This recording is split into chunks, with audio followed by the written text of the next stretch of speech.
حج وہ ہے جس کے تقریباً تمام مناسک جو ہیں وہ ایک خاص مقام پر آپ سفر کر کے یہ مکہ مکرمہ جائیے، اللہ کے گھر کا طواف، پھر وہاں سے جوان میں یوم الترویہ 8 ذی الحجہ کو نکلیے اور جا کر منا میں قیام کیجیے ایک رات، پھر 9 کی صبح کو عرفات میں شام کا قیام رہے گا، لیکن مغرب کی نماز کے وقت کے بعد وہاں سے نکلیں گے، مغرب وہاں پڑھیں گے نہیں، وہ جا کر مزدلفہ میں پڑھی جائے گی عشاء کے ساتھ چاہے کتنی دیر ہو۔ بہرحال یہ ساری چیزیں ایک خاص مقام کے ساتھ منسلک ہے، ہر جگہ پر یہ ادا نہیں۔ اب اس میں دیکھیے حکمت نظر آ رہی، کیونکہ حج جو ہے ایک خاص جگہ پر ایک خاص مقام سے وابستہ، اس کے ساتھ جو عید الاضحیٰ وابستہ کی گئی ہے، یہ گویا کہ حج ہی کے ایک رکن کو پھیلا دیا گیا۔ قربانی جو مناسک حج میں بڑی اہمیت کی حامل، اسے عام تم مدینے مکے تو نہیں پہنچ سکتے ہو، لیکن یہاں پر قربانی کے اندر تو شریک ہو۔ اور بعض مشابہتیں اور بتائی گئی ہیں کہ ذی الحجہ کا چاند طلوع ہو جائے تو اس کے بعد حجامت نہ کراؤ، ناخن نہ کاٹو، وہ جو کچھ بھی آپ کو معلوم ہے احرام کی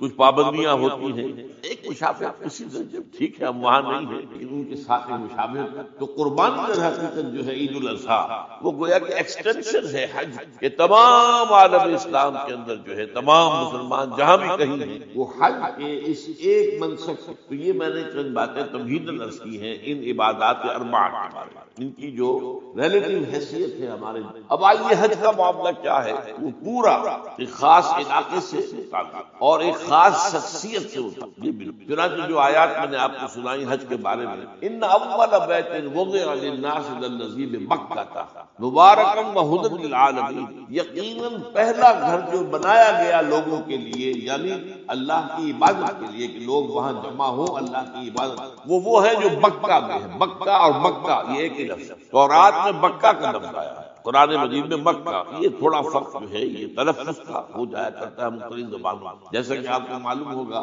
کہ آج کل جو عرب کے لوگ ہیں وہ قاف کو گاف پڑھتے ہیں، گل گم، قم کی بجائے قم کی بجائے گم، قل کی بجائے گل، اقول لک اقول لک، وہ گاف۔ تو یہ جو ہے فرق ہو جاتا ہے۔ تو مکہ وادی مکہ یہ ہے در حقیقت مکہ مکرمہ۔ تو پہلا گھر جو بنایا گیا ہے اور اس کے بارے میں جو عام طور پر اس کے معمار حضرت ابراہیم ہے، یہ بات سے اس کے معمار اول حضرت آدم علیہ السلام خود اول بیت ہے، پہلا گھر۔ کیا یہ ممکن ہے کہ آدم سے لے کر ابراہیم تک کوئی گھر اللہ کی عبادت کے لیے بنائی نہ؟ اولا بیت میں خود دلیل موجود ہے، حضرت آدم علیہ السلام نے اس کی تعمیر۔ البتہ اس کے بعد بعض سیلابوں کی وجہ سے یہ عمارت میں اور کچھ جو وہاں پر آبادی بنی تھی وہ بھی کوئی ایسے آتے ہیں، آپ کو معلوم ہے یمن میں جب ان کا ایک بند ٹوٹا تھا بہت بڑا سد معارف، تو پھر وہاں جو اتنی خوشحالی تھی اور جو وہاں پر جو باغات تھے اور جو کھیتیاں سب برباد، اور وہاں سے لوگ جو ہے نقل مکانی کرنے پر مجبور ہو گئے۔ یہی یمن کے قبائل تھے جو جا کر شام اور عراق میں آباد ہوئے، یہی یمن کے 2 قبیلے تھے جو مدینے میں آ کر آباد ہوئے، اوس اور خزرج، یہ یمن کے قبیلے تھے۔ تو اس بند کے ٹوٹنے کے بعد اگر خدا نہ خواستہ خدا نہ خواستہ خدا نہ خواستہ اگر ہمارا تربیلا ڈیم ٹوٹ جائے کیا ہوگا؟ پچھلے دنوں خبریں آئی ہیں اخبارات کہ ہندوستان میں غور ہو رہا ہے اس پر کہ تربیلا ڈیم کو اڑا دو۔ وہ سوچ رہے پاکستان کو ختم کرنے کی سبیل کیا ہو سکتی ہے، تو بڑی سمپل ہے، بڑا آسان کام، بمبارڈمنٹ کر دینا جو ہے ٹھیک ہے، ان کا جہاز آئے کچھ کو ہم گرا بھی لیں گے، کچھ تو آگے جو ہے وہاں پر وہ اپنے بم جو ہے وہ ہدف کے اوپر گرا جائے گا، کیا ہوگا؟ یوں سمجھیے کہ جو سونامی کا آیا تھا سیلاب، وہ سونامی کا سیلاب آئے گا بھارت پاکستان کا، اور ہر چیز تباہ ہوگا۔ کم سے کم یوں سمجھیے کہ تقریباً 100 میل کی چوڑائی میں، اور یہ سب پاکستان بن جائے گا، خدا نہ خواستہ خدا نہ۔ دوبارہ سد معارف کے بعد یہ صورتحال واقع، تو اس کے بعد سے یہ جو ہے یہ اللہ کا گھر یہ جو ہے گرا ہوا تھا، اس کی کوئی اب صرف یہ کہ قواعد رہ گئے تھے، قواعد کہتے ہیں جو بنیادیں ہوتی ہیں، وہ پھر اللہ تعالیٰ نے حضرت ابراہیم کو بتائی کہ یہ ہیں بنیادیں جن پر کہ وہ گھر ہوتے۔ وَإِذْ يَرْفَعُ إِبْرَاهِيمُ الْقَوَاعِدَ مِنَ الْبَيْتِ وَإِسْمَاعِيلُ، ان بنیادوں پر حضرت ابراہیم اور اسماعیل نے کر 2 معماران حرم میں یہ عمارت جو ہے دوبارہ تعمیر۔ تو گویا کہ حضرت ابراہیم علیہ السلام معمار دوم ہے، معمار اول اس کا جو ہے وہ خود حضرت آدم علیہ السلام فی آیات بینات مقام ابراہیم، مقام ابراہیم ہے جو بھی وہاں گئے ہیں، جس پر کھڑے ہو کر حضرت ابراہیم علیہ السلام تعمیر۔ اب آج تو آپ کو معلوم اسکیفولڈنگ لگ جاتی، بانس لگ گئے، یا آج کل تو جو ہے پائپ جو ہے لوہے کے اس سے لگا کر جیسے جیسے عمارت اٹھتی جا رہی ہے اسی طریقے سے اس کے ساتھ جو ہے وہ چل رہے ہیں اور ان کے اوپر کھڑے ہو کر تعمیر ہو رہی ہے۔ تو ایک پتھر ایسا تھا کہ جو خود بخود اٹھتا اللہ تعالیٰ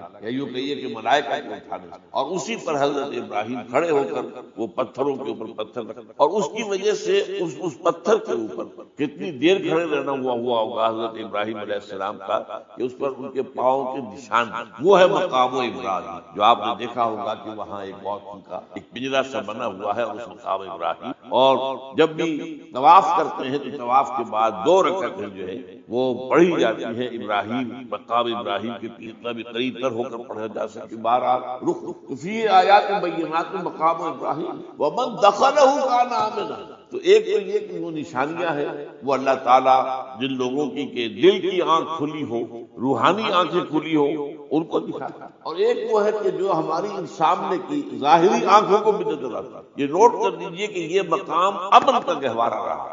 عرب میں لوٹ مار قتل غارت، قتل کے بدلے میں قتل، پھر کے جواب میں، لیکن اس وقت بدترین دور میں عربوں کا معاملہ یہ تھا کہ کوئی شخص فرض کہ وہ کئی مہینے سے اپنے باپ کے قاتل کو ڈھونڈ رہا ہے تاکہ قصاص میں بدلہ لے، اسے کہیں نظر نہیں آ رہا، اچانک حرم میں نظر آ جاتا ہے، وہاں وہ نقصان نہیں۔ اللہ تعالیٰ نے اسے امن کی بلد الامین کہا گیا، امن والا۔ تو یہ جو ہے یہ تو آج تک کی جو برکت ہے وہ یہ امتحانات کڑے کون کون سے امتحان ہیں جن سے انسان گزرتا ہے، جس کا میں نے کہا ہے کامل مرقع ہے حضرت ابراہیم علیہ السلام کی شخصیت۔ سب سے پہلا انسان کا امتحان جو ہے اس کے عقل کا، شعور کا، اس کے فہم کا، اس کی فطرت کا، اس کی جبلت، وہ کیا ہے؟ اس دنیا میں آنکھیں کھولنے کے بعد اللہ تعالیٰ پر ایمان لاتا ہے یا نہیں؟ اللہ کو پہچانتا ہے کہ نہیں؟ میرا خالق کون، میرا مالک کون، میرا پیدا کرنے والا کون، کون میرا محبوب ہے، کون میرا مقصود ہے، کون میرا مطلوب ہے، کون میرا حاکم ہے، کون میرا آقا ہے، کون ہے قانون دینے والا، کون ہے ہدایت دینے والا، یہ پہچان لینا عقل و فطرت کا پہلا امتحان ہے جس سے انسان گزرتا ہے۔ اور ظاہر بات یہ امتحان جتنا کسی ماحول میں گمراہی، شرک، کفر کے تہ بر تہ اندھیرے ہوں گے اتنا ہی امتحان سخت ہوگا۔ آپ مسلمانوں کے ماحول میں رہ رہے ہیں تو ٹھیک ہے، مسلمان بھی اب دنیا پرست بن گئے ہیں یا جو بھی آپ کہیں، حقیقی مسلمان تو دیکھنے کو نہیں ملتا، پھر بھی بہرحال اسلام تو ہے نا یہاں، کسی نہ کسی دیکھ کو تو چیز کو تو اللہ یاد آ جاتا ہے، کبھی نہ کبھی تو کسی کی بات ہی دل میں اتر جاتی ہے، کوئی اللہ کا بندہ جو ہے خلوص و اخلاص سے کہتا ہے بات اور وہ آپ کو دل میں اتر۔ آپ ایسے معاشرے کا تصور کیجیے جہاں سرے سے ہدایت ہے ہی نہیں، کفر ہی کفر ہے، شرک ہی شرک ہے، باطل ہی باطل، اس میں ایک شخص آنکھ کھولے اور پھر وہاں وہ خالق حقیقی کو پہچاننا، یہ ہے سب سے بڑی بات۔ آپ کو معلوم ہے قرآن مجید میں سورہ انعام میں پورا قصہ بیان ہے، جس ماحول میں کہ حضرت ابراہیم نے آنکھ کھولی ہے وہ ماحول کون سا ہے؟ ہر طرح کا شرک وہاں پر انتہائی درجے میں موجود ہے، سورج اور چاند اور ستاروں کی پرستش، بتوں کی پرستش اور سیاسی شرک۔ بادشاہ کہتا تھا میں خدا ہوں، نمرود جو دعویٰ تھا فرعون کا وہی اس کا تھا، کہیں سے کوئی توحید، کوئی اللہ کی بات، کوئی نیکی کی بات، کہیں کوئی روشنی، کوئی کرن اس معاشرے میں تھی؟ اس معاشرے میں خالص اللہ نے جو فطرت سلیم عطا کی تھی اور جو عقل سلیم عطا کیا تھا اس کی روشنی میں سفر کرتے ہوئے ان تمام معبودوں کا انکار کر کے انی وجہت وجہی للذی فطر السماوات والارض حنیفا وانا من المسلمین، میں تمہارے ان معبودوں کو نہیں مانتا، میں ان کی نفی کرتا ہوں، ان سب کا باغی ہوں، یہ سب گمراہی ہے، میں نے اپنا رخ کر لیا ہے ہر طرف سے یکسو ہو کر اس ہستی کی طرف جو آسمان اور زمین کی خالق ہے، سورج کا بنانے والا۔ میں سورج کو نہیں پوچھتا، سورج کے بنانے والے کو پوچھتا، میں چاند کا پجاری نہیں ہوں، چاند کے خالق کا، یہ ستاروں کا میں پجاری نہیں ہوں، ستاروں کے پیدا کرنے والوں کا، مالک کا میں پجاری ہوں، کائنات کا نہیں ہوں، کائنات کے خالق ہوں۔ انی وجہت وجہی للذی فطر السماوات والارض حنیفا وما انا من المشرکین، یہ پہلا امتحان۔ دیکھیے اپنے اوپر قیاس نہ کیجیے، آپ جو اللہ نے پیدا کیا مسلمانوں کے گھر میں، آپ کے ایک کان میں پیدا ہوتے ہی اذان کہہ دی گئی، دوسرے میں اقامت کہہ دی گئی، آخر کہیں نہ کہیں کوئی اثر اس کا ہوتا ہوگا نا، تبھی تو، ورنہ یہ بے مقصد تو کام نہیں ہے، حضور سے مسنون ہے یہ، کیا پتہ ہمارے تحت شعور کی کون سی ٹیپ جو ہے وہ اس وقت چل رہی ہو اور اس کے اوپر جو ہے یہ نقش ہو گئے، کچھ نہیں کہہ سکتے، لیکن وہاں جو کچھ بھی نہیں، کفری کفر، سیاسی شرک، مذہبی شرک، ستارہ پرستی کا شرک، بت پرستی کا شرک. اس میں ایک نوجوان سلیم الفطرت نوجوان، اس نے ان تمام سے رخ موڑ کر ایک اللہ کی ہستی. اب آپ سوچئے دوسرا امتحان آتا ہے. حق پر پہنچ تو گئے، حق پر کھڑے رہنا آسان نہیں، اس کے لیے امتحانات آئیں گے، آزمایا جائے گا. الف لام میم احسب الناس ان یترکوا ان یقولوا آمنا وهم لا یفتنون ولقد فتنا الذین من قبلهم فلیعلمن اللہ الذین صدقوا ولیعلمن الکاذبین. ہم تو آسماتے ہیں، تم نے کہہ تو دیا نبی اللہ. اچھا آپ دیکھتے تو ہیں، جانچیں گے، پرکھیں گے، امتحان دیں گے تمہارا. وہ امتحان کیا تھا؟ اسی کو کہا نا تم حامیم سجدہ ان الذین قالوا ربنا اللہ ثم استقاموا، بے شک وہ لوگ جنہوں نے کہا ہمارا رب اللہ ہے اور پھر جم گئے. یہ جم جانا جو ہے اس استقامت میں قیامت مسبق ہے. سب سے پہلے گھر میں جنگ ہوئی. باپ کہتا ہے ابراہیم کیا اراغب انت عن آلہتی یا ابراہیم، اے ابراہیم یہ کیا تم میرے آلہہ، میرے جو معبود ہیں ان سے تم نے روگردانی کر دی ہے. اور ابراہیم سمجھا رہے ہیں یا ابت ابا جان انی قد جاءنی من العلم ما لم یأتک فاتبعنی اہدک صراطا سویا. ابا جان میرے پاس وہ علم آیا ہے جو آپ کے پاس نہیں آیا. مجھے اللہ نے وحی کے ذریعے سے ہدایت کاملہ عطا کر دی، تو آپ کو میری پیروی کرنی پڑے گی. دیکھیے بات الٹی ہو رہی ہے. وہ باپ ہے، تم بیٹے ہو.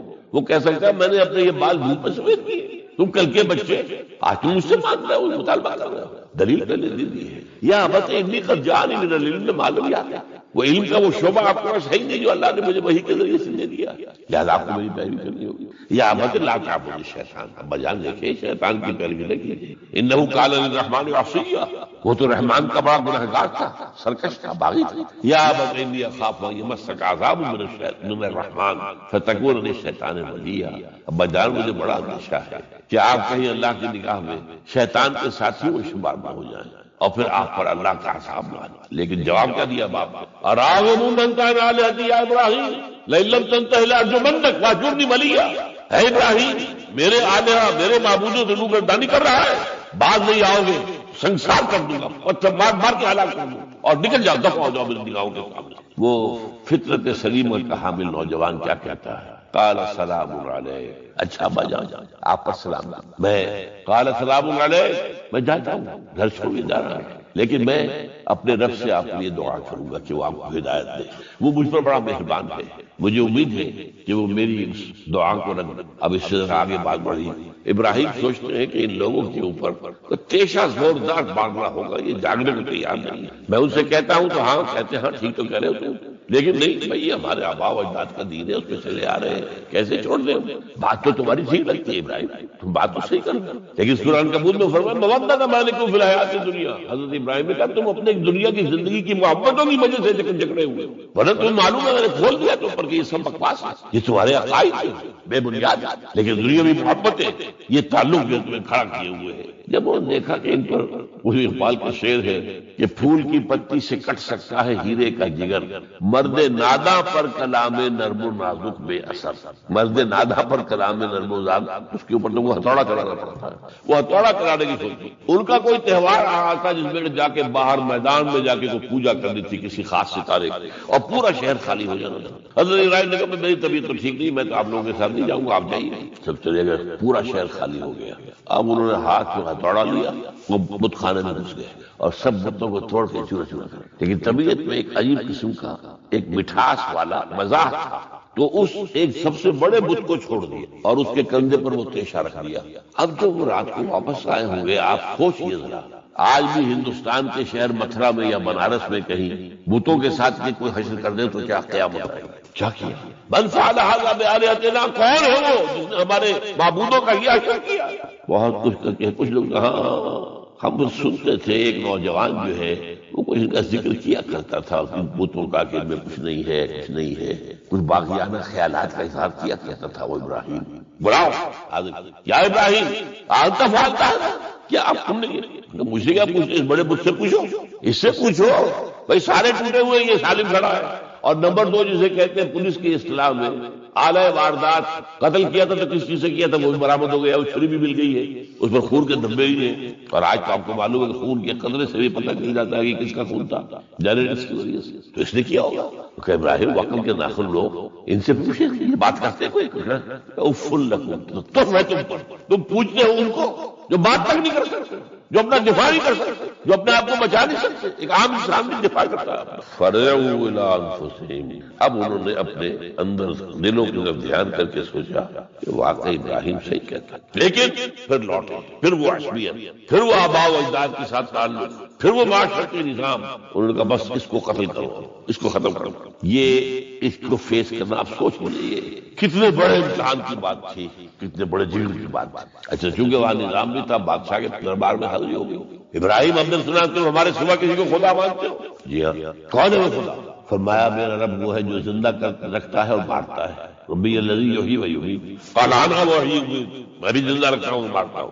فوراً جو ہے حکم دیا، جیل خانے سے 2 قیدیوں کو بلایا، ایک کی گردن اسی وقت مار دی، دیکھو میں نے مروا دیا کہ نہیں، اور ایک کا جاؤ سے چھوڑ دی، تو میں خدا ہوا کہ نہیں؟ حضرت ابراہیم نے سمجھ لیا کہ اب یہ جس قسم کی کش بحثی میں آگے آیا یہاں بھی کوئی ہتھوڑا چلانا پڑے گا۔ فرمایا فإن اللہ یاتی بشمس من المشرق فاتی بہا من المغرب، میرا رب وہ ہے جو مشرق سے نکالتا ہے سورج کو، تم خدا ہو تو ذرا مغرب سے نکال کے دکھاؤ۔ فبہت الذی کفر، تو وہ جو کافر تھا مبہوت ہو کر اب کیا آئے بائیں شائیں فبہت الذی، لیکن میں یہاں پہ جو زور دے رہا ہوں آپ اس ہمت، اس قوت ارادی کا اندازہ کیجیے کہ جو ایک بڑے زبردست بادشاہ کے میں سامنے کھڑے ہو کر یہ بات کر رہا ہوں اور ڈٹ کر کرا رہا، آنکھوں میں آنکھیں ڈال کر، ان الذین قالوا ربنا اللہ ثم استقاموا تتنزل علیہم الملائکۃ الا تخافوا ولا تحزنوا وابشروا بالجنۃ التي کنتم توعدون۔ یہ کیسے؟ تو پہلا امتحان تو ہے ان مادی غلافوں میں لپٹے ہوئے ہونے کے باوجود حق کو پہچان لینا، اس مادی کائنات میں گم نہ ہو جانا، اس سے ماورا، اس سے بلند تر ہو کر اس ہستی کو پہچاننا جس نے اس کو پیدا کیا۔ انی وجہت وجہی للذی فطر السماوات والارض حنیفا وما انا من المشرکین، پھر اس پر قائم رہنا، اور بڑے سے بڑا رزق آپ نے گھر سے نکال دیا، ٹھیک ہے چل جا رہا ہوں۔ قال السلام علیک ساستغفر لک ربی انہ کان بی حفیہ، موت کو فیس کیا ہے، فیصلہ کیا ہے، اور کیسا جواب دیا، کیسا؟ میں نے کہا ایک مذاق کا انداز تھا عمل میں کہ اس سے پوچھو ایک صحیح سالم کھڑا باقی ٹوٹے ہوئے تو کرنے والا یہ سرکمسٹانشل ایویڈنس کیا ہوتا ہو؟ آج بھی آپ کے ہاں مقدمات کے اندر ایک سرکمسٹانشل ایویڈنس بھی تو ہوتا ہے، حالات کرائم کی کیا گواہی ہے، تو وہ سالم میں باقی سب ٹوٹے ہوئے، دوسرے یہ کہ آلہ جو ہے اس کے پاس سے برآمد ہو رہا ہے، کندھے پر رکھا ہوا، اور پھر یہ کہ بادشاہ کے دربار میں جا کر جس طرح اس کا انکار کیا ہے خدائی، ان کا ٹھیک ہے اس کو تو اب زندہ آگ میں ڈالو اور یہ ختم بس۔ اچھا اس کے لیے تیاریاں کی گئی ہے، سورہ صافات میں اس کا ذکر موجود ہے۔ تو اب حضرت ابراہیم دیکھ رہے ہیں کہ میرے لیے آگ الاؤ تیار ہو رہا ہے بہت بڑا، ایک اوپر مچان بنائی گئی ہے جہاں سے کہ ان کو پھینکنا ہے آگ میں، سب ہو رہا ہے۔ وہ سب یہ اس لیے کر رہے تھے کہ یہ نوجوان پہ ہوش ٹھکانے آ جائیں گے جب آگ دیکھے گا سامنے، ابھی تو کوئی آیا نہیں امتحان پر، اسی لیے قرآن میں آیا ہے کہ ہم نے ان کو ناکام کر دیا جنہوں نے کہ یہ آزمائش ڈالی تھی۔ حضرت ابراہیم کود گئے، اقبال کہتا ہے بے خطر کود پڑا آتش نمرود میں عشق، عقل ہے محو تماشائے لبے بام ابھی۔ دیکھیے یہ 2 عقلیں ہیں، یہ سمجھ لیجیے، ایک عقل وہ ہے جو پہچان لے، ایک عقل وہ ہے جو آگے چلنے سے روکے۔ دیکھو جواب ٹھیک نہیں کہ کیا کر رہے ہو، اپنی جان سے کھیل رہے ہو، جان سے چلے جاؤ گے۔ تو عقل جو ہے ایک معنی میں وہ حقیقت کو پہچاننے میں مددگار ہے، اگرچہ منزل تک نہیں پہنچا سکتا۔ گزر جا عقل سے آگے کہ یہ نور چراغ راہ ہے منزل نہیں، راس چراغ رکھا تو روشنی تو ہو جائے گی نا، کچھ نہ کچھ دکھا دے گی، بس یہ چراغ راہ ہے، یہ آخری منزل تک عقل نہیں پہچان سکتی۔ یہ تو فطرت انسانی ہے، قلب روح انسانی ہے، وہ پہچان جائے، اور عقل گو آشکار سے دور نہیں، اس کی قسمت میں پر حضور نہیں، حاضری نہیں ہوتی وہاں۔ اللہ تک پہنچانے والی شے عشق ہے، اللہ کی محبت۔ آگے چلنے سے تو عقل روک، عقل کا لفظ جو ہے وہ اس سے پہلے یقیناً کئی مرتبہ میں نے یہاں بیان کیا ہوگا، عقل کے معنی ہے روکنے والی۔ یہ جو سعودیز جو ہے وہ اپنے سروں کے اوپر ایک باندھتے ہیں، کوئی سنہری رنگ کا ہوتا ہے، کچھ ہوتا ہے اس رومال کے اوپر، اس کو اقال کہتے ہیں، اقال۔ یہ ان کی پرانی بدویانہ، جب ان کو کھانے پینے کو بھی نہیں ملتا تھا، بھوکے پیاسے ننگے پاؤں ننگے بدن رہتے تھے، اس وقت ایک رواج ہے۔ ان کی ساری زندگی جو ہے گھومتی تھی اونٹ کے گرد، اونٹی کا گوشت کھا لینا ہے، اونٹی کا دودھ پی لینا ہے، اونٹ کے اوپر سواری کر لینی ہے، اونٹ کی کھال سے جو ہے وہ خیمے بنا لینے ہیں، اونٹ کے بالوں سے اپنے لیے کوئی کمبل بنا، اونٹ ہی اونٹ تھا۔ جیسے ہمارے پنجاب میں جس علاقے کو کہا جاتا ہے جو جانگلی علاقہ، وہ بھینس ہی بھینس تھی، بھینس کا کلچر تھا وہاں، بھینس کا دودھ پی لیا، بھینس کے مکھن سے کھا لیا، لسی سے نہا لیے، اور یہ ساری چیزیں جو ہے بھینس کا گوشت کھا لیا، بھینس ہی بھینس تھی، اور کیا تھا یہ مج کلچر تھا یہاں کا سارا، یہ جو آپ کے یہاں جانگلی کہلاتا ہے، یہ تو آباد کار آئے ہیں جلندھر سے، ہوشیارپور سے، گرداسپور سے، وہ آباد کاروں نے آ کے پھر یہاں پر جو ہے وہ ساری چیزیں بتائی ہیں، ورنہ یار کس کو جانتے، گڑ بھی نہیں جانتے، گڑ کس بنا کا نام نہیں جانتے، چینی تو بہت دور کی بات، گڑ نہیں جانتے۔ تو ان کا یار کیا معاملہ تھا، اونٹ ہے، اب اونٹ کا یہ ہے کہ جب بدو سواری کر کے جا رہا ہے، ایک جگہ پر اترا ہے، اسے پیشاب کرنا ہے، کچھ اور کرنا ہے، اب اس خطرے سے کہ کہیں اونٹ بھاگ نہ جائے، اس کے ایک گھٹنے کو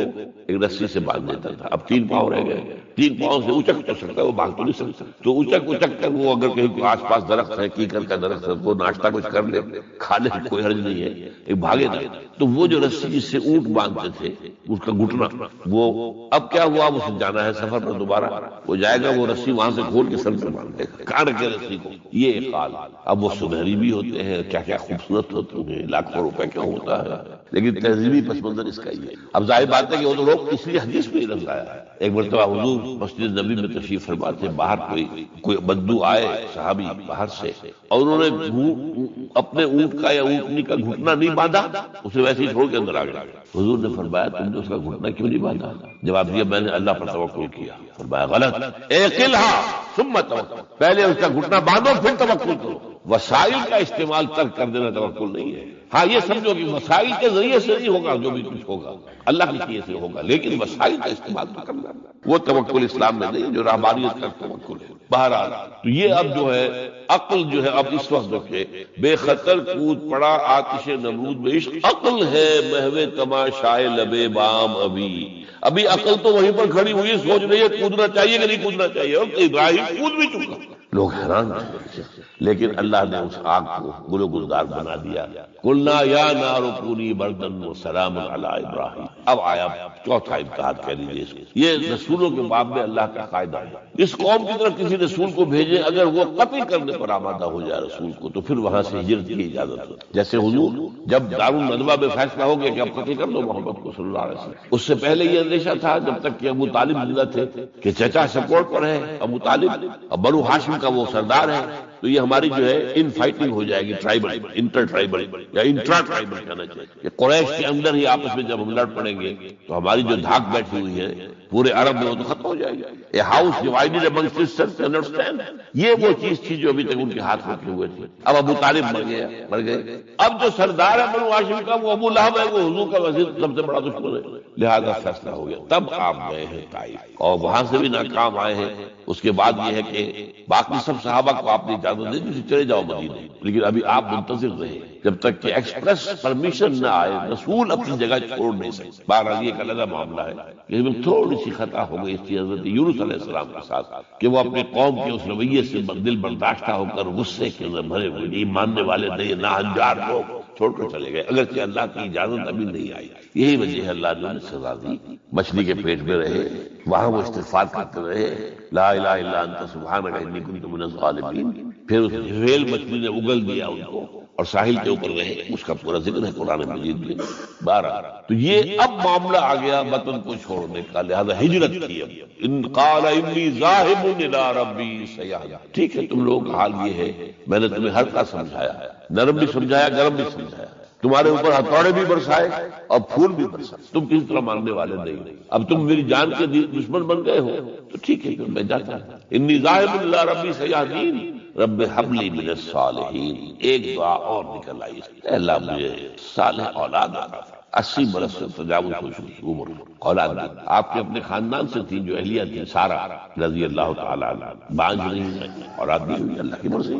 بہرحال حضرت ابراہیم کے ساتھ ہجرت کرنے والوں میں حضرت سارہ بھی تھی آپ کی اہلیہ، حضرت لوط بھی تھے آپ کے بھتیجے، اور حضرت لوط کی اہلیہ بھی تھی۔ یہ اہلیہ جو ہے لوط کی یہ مومنہ تھی، یہ ساتھ انہوں نے ہجرت کی۔ بعد میں جب انہیں اللہ تعالیٰ کے حکم سے حضرت ابراہیم نے بھیج دیا سدوم اور عمورہ کی بستیوں کی طرف، تو وہاں شاید معلوم ہوتا کوئی اور شادی کی ہے، وہ کافرہ رہی، اور اس نے جو ہے حضرت لوط کے ساتھ جو ہے خیانت کا معاملہ، وہ ایک علیحدہ معاملہ۔ بہرحال اس وقت جو دعا کی رب حب لی من الصالحین، اس کے جواب میں اللہ نے فوراً ہم نے اسے ایک غلام فبشرناہ بغلام حلیم، ہم نے انہیں بشارت دے دی ایک بہت ہی بردبار، حلیم الطبع، متحمل مزاج بیٹے تھے۔ یہ اسماعیل کی تعریف نوٹ کر لیجیے گا۔ دوسرے بیٹے ہوئے حضرت سارہ کے بعد میں، ان کو کہا گیا ہے غلام علیم، عالم۔ حضرت اسماعیل کے لیے کہا گیا ہے غلام حلیم، بہت بڑے حلیم، متحمل مزاج، بہت بات۔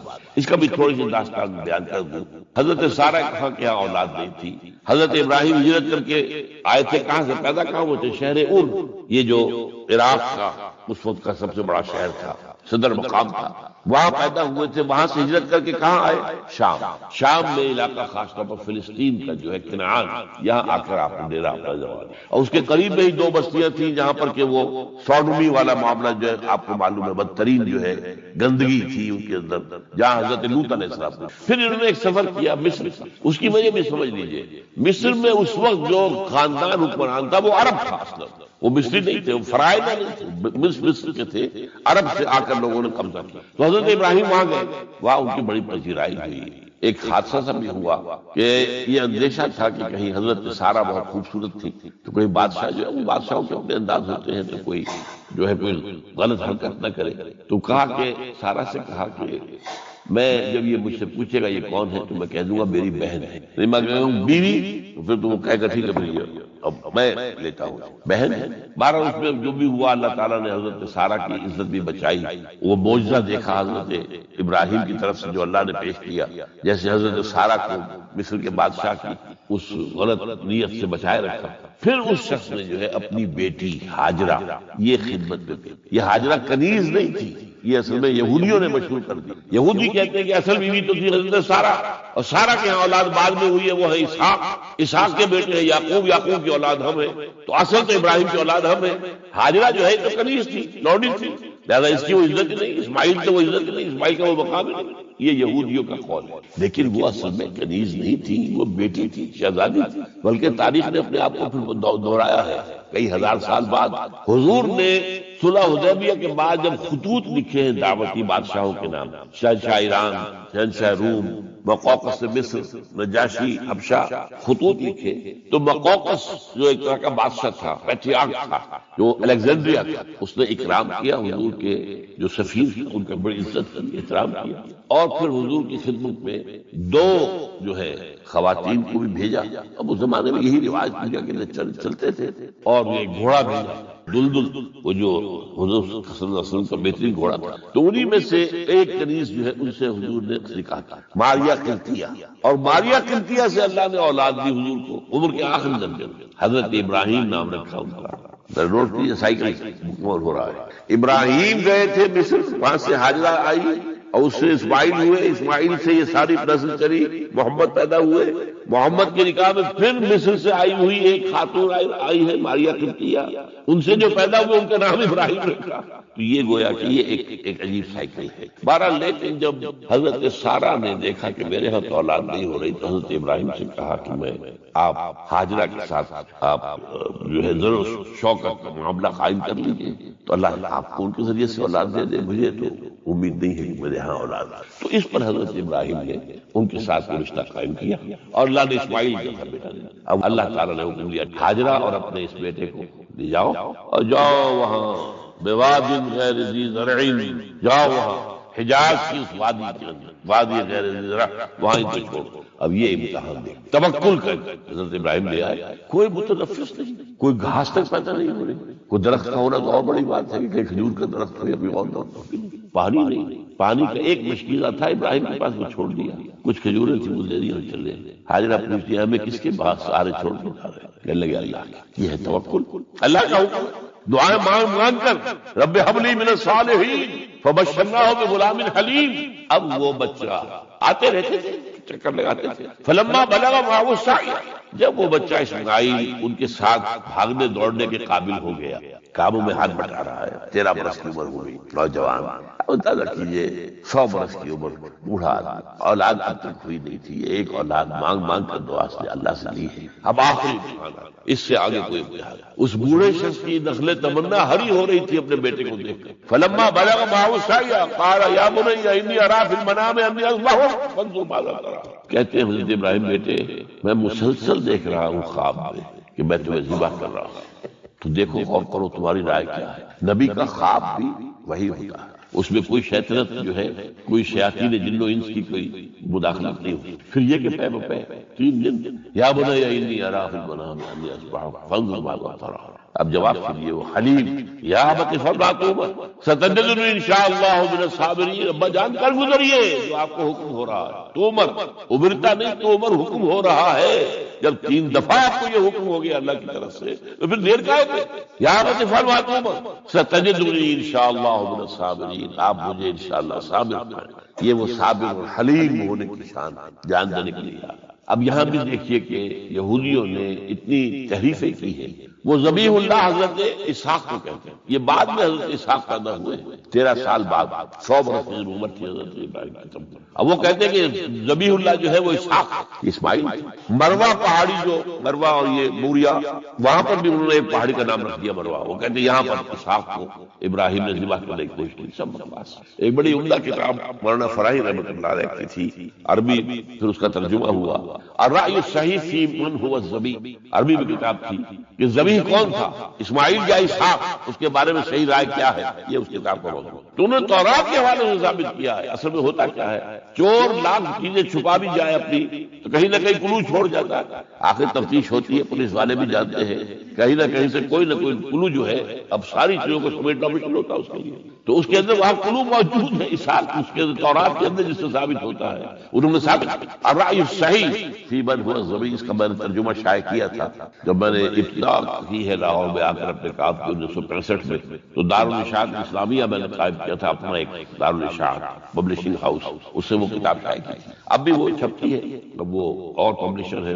وہ چھاپنا 12۔ تو حضرت اسماعیل جو ہے وہ ذبیح اللہ، اللہ نے جب لٹا دیا، فلما اسلما وتلہ للجبین، اب یہاں پر ذرا نوٹ کیجئے، اسلما جب دونوں نے اسلام کا مظاہرہ کیا، وہ جو میں نے کہا تسلیم، سر تسلیم خم ہے جو مزاج یار، بوڑھا باپ چھری لے کر تیار ہو گیا ہے اور جوان بیٹا گردن ڈال کر، بس صرف ایک احتیاط کی ہے کہ پیشانی کے بل بٹایا ہے تاکہ چہرہ سامنے نہ رہے، اتنی بات، چھری چلاتے ہوئے چہرہ اوندے اللہ للجبین، پیشانی کے بل انہوں نے لٹا دیا اور پھر چھری چلائی، لیکن اللہ نے پکار کر کہا یا ابراہیم قد صدقت الرؤیا انا کذالک نجزی المحسنین، اے ابراہیم بس تم نے اپنا خواب، میں نے آج سے بہت پہلے مضمون لکھا تھا اس پر، تو میں نے کہا تھا جس کا امتحان لیا جا رہا تھا وہ فیل نہیں ہوا، ممتحن کو بس کرنی پڑی، اللہ کو بس بس بس، ان ھذا لہو البلاء المبین، اے ابراہیم واقعی در یہ بہت بڑی آزمائش تھی، اس میں تم پورے اترو۔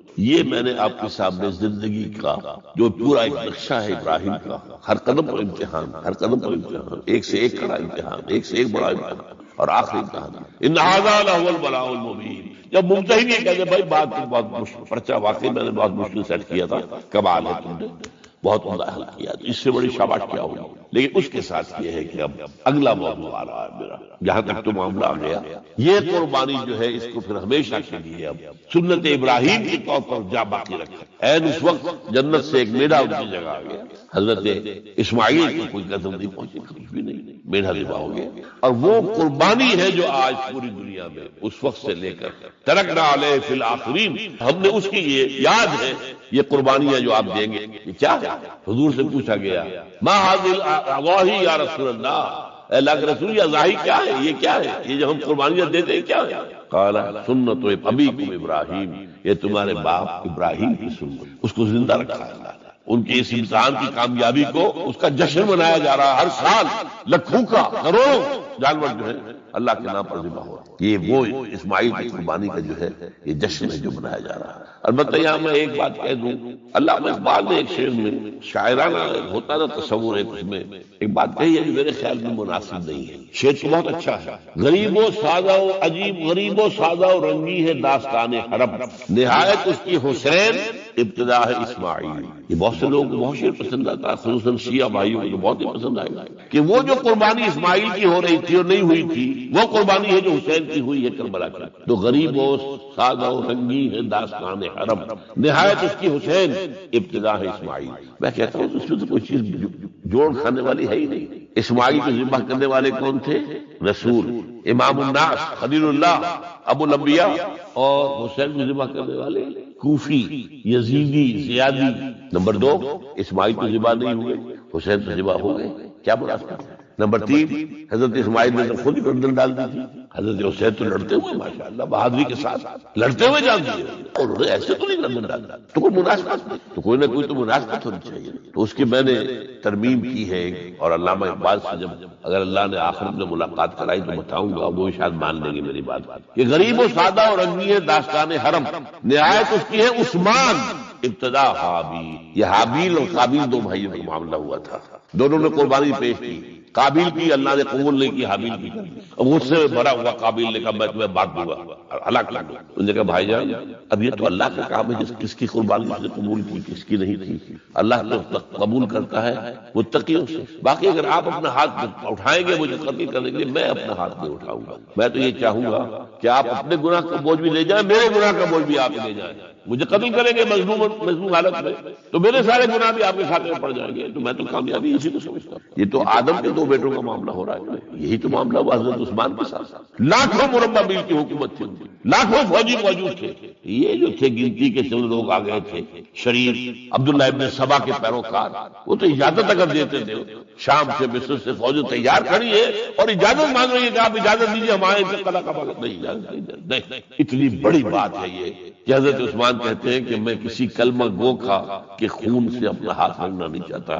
یہ کچھ بھی ہے کلمہ گو تو ہے، اپنی جان بچانے کے لیے کلمہ گو کی جان لے لوں، جب یہ مجھے مار دیں گے پھر تم ان سے قصاص لینا، یہ پھر تمہارا کام ہوگا، میرا مجھ سے کوئی تعلق نہیں۔ تو وہ ہے کہ جو اصل میں جن کو تو شہید کیا گیا، اور قابیل نے حابیل کو شہید کیا، تو یہ تو مناسبت ہوئی نا، کہ جس طریقے سے اس نے کہہ دیا تھا حابیل نے کہ بھائی جان میں تو ہاتھ نہیں اٹھاؤں گا، آپ جو مرضی کیجیے، اسی طرح حضرت عثمان نے کہا میں ہاتھ نہیں اٹھاؤں، میں کلمہ گو کہ کسی کا خون اپنے گردن پر نہیں لینا چاہتا، ہاں یہ جب مجھے قتل کر لیں گے پھر تم کے ساتھ یہ اللہ بات۔ تو میں نے اس شعر کو یوں کیا ہے، اب غریب و سادہ و رنگی ہے داستان حرم، پہلا مصرع یوں کا تو ہے، نہایت اس کی ہے عثمان، ابتدا حابیل۔ حضرت اسماعیل تو ہوئے ہی نہیں، نہ شہید ہوئے نہ ذبح ہوئے، تو ہوئے ہی نہیں، واقعی وہ ایک امتحان تھا جو اللہ نے لیا اور چھری نے کاٹا ہی نہیں۔